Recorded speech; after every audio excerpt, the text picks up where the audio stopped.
The New England Patriots. I was trying to tell everybody that last year a lot of people were overlooking New England. There were a good amount of people out there who thought that the Patriots were finished. They weren't going to make it to the postseason. Well, they proved a lot of people wrong. They went 10-7. Mac Jones had the best rookie season out of all of the quarterbacks from his draft class. And I think that this year, the Patriots are going to be Mac Jones a bust.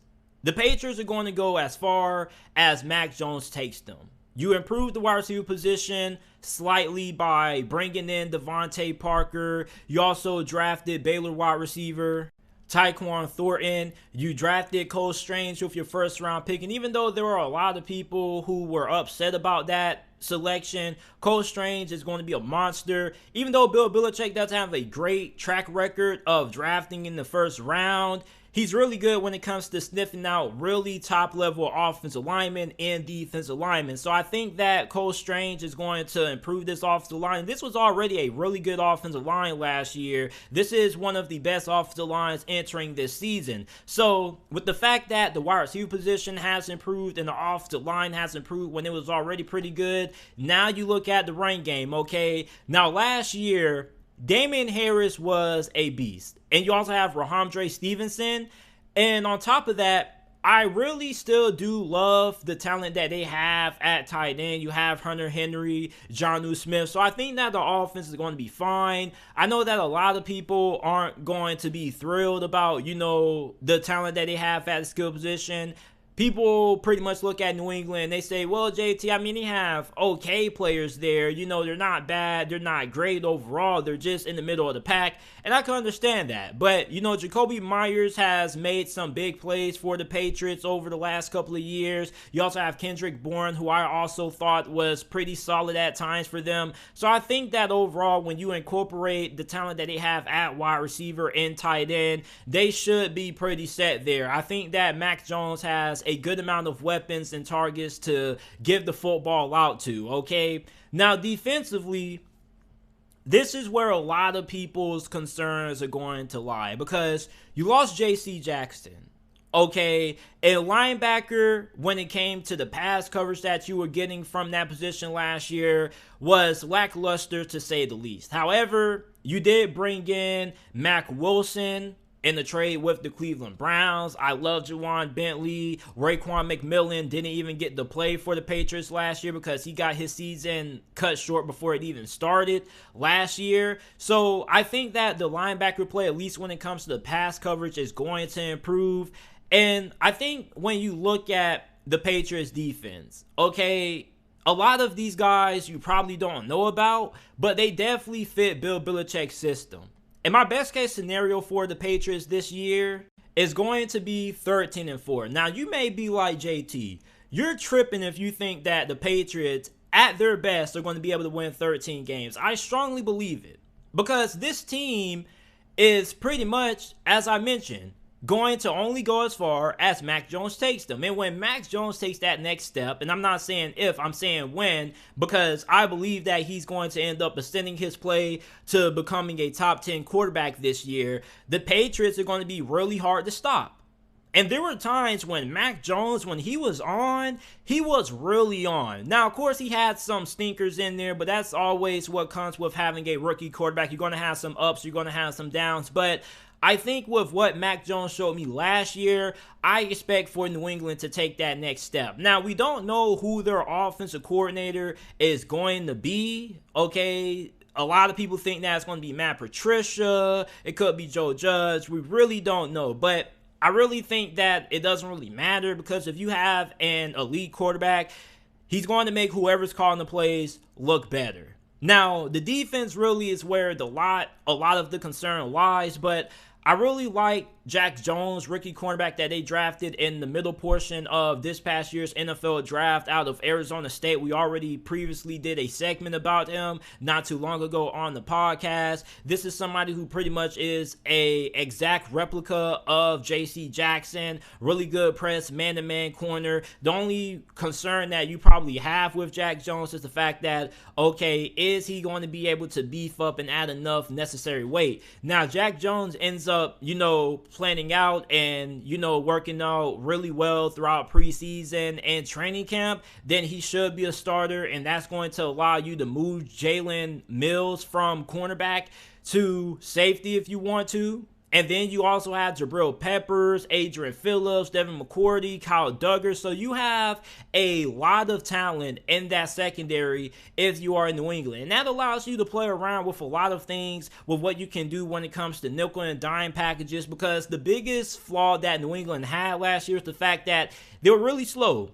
And that was evident when they got destroyed by the Buffalo Bills in the playoffs. They just didn't really have the speed to match it with Buffalo. So now you can add a guy like Jabril Peppers, somebody who was extremely versatile when he was playing at Michigan. And there really hasn't been a team that has really been able to properly utilize his skill set. I think for Bill Belichick, somebody that has been really good with versatile players with Jabril Peppers' skill set, you put him in the box and he's going to do wonders. So I think Jabril Peppers is going to end up playing a little bit of linebacker this season. I also want to see what they're going to do with Adrian Phillips. I'm really just interested in seeing how they're just going to utilize all of the safeties that they have on this team, because I think that the Patriots defense can be fairly unique. And one thing about Bill Belichick is that he's always been able to adapt.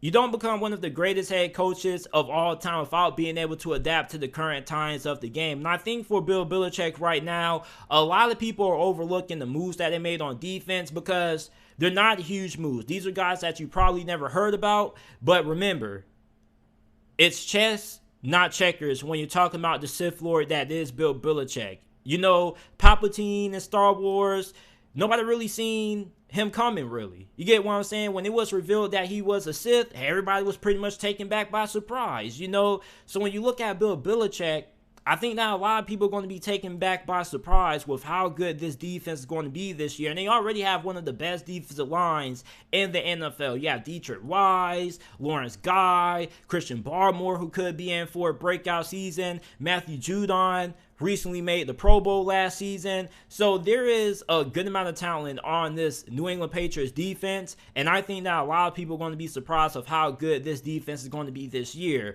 Now, my worst case scenario for New England is 8-9. Now, let's say, okay, maybe Mac Jones has a sophomore slump. Maybe he doesn't take that next step due to the fact that you have uncertainty at offensive coordinator. You don't really have anybody who has been a proven play caller when it comes to offensive coordinator.